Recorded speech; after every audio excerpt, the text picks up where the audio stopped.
Dia de jogo em Divinópolis. Segunda partida em casa do Bugre, pelo módulo 2 do Campeonato Mineiro, contra o Democrata de Sete Lagoas.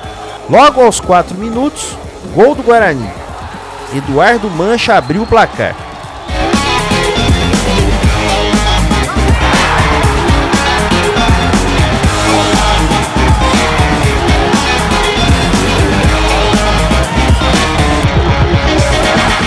Em seguida, o Bugre levou o empate e a virada, com 2 gols de Vander Júnior.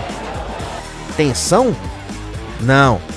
O time não perdeu a concentração e conseguiu reagir.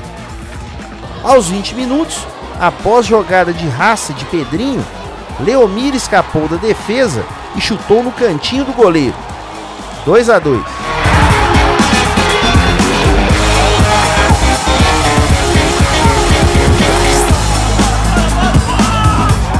E o jogo continuou eletrizante. O volante Bruno, do time de Sete Lagoas, foi expulso. E pouco antes do fim do primeiro tempo, o Guarani teve um pênalti ao seu favor e conseguiu ficar em vantagem mais uma vez, com gol de Pedrinho, aos 38 minutos.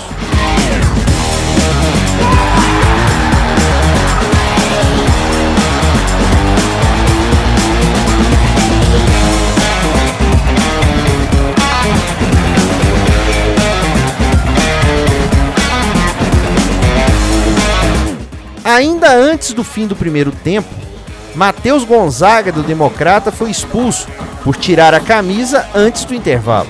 Com isso, o Bugre ficou com 2 jogadores a mais durante toda a segunda etapa e pôde segurar a bola e esperar mais chances no ataque.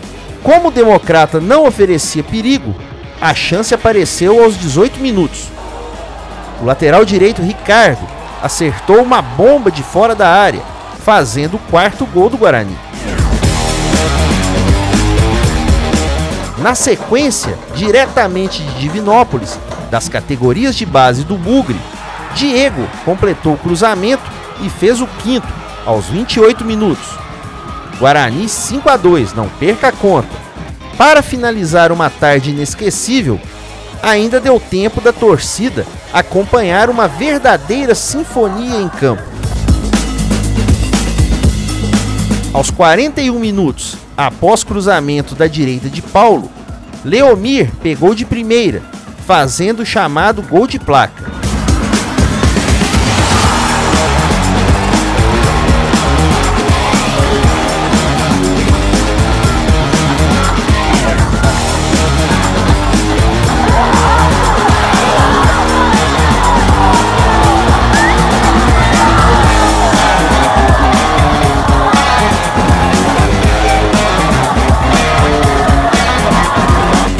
Fim de jogo, 6-2 para o Guarani, mais 3 pontos na caminhada rumo ao acesso para a elite do futebol mineiro.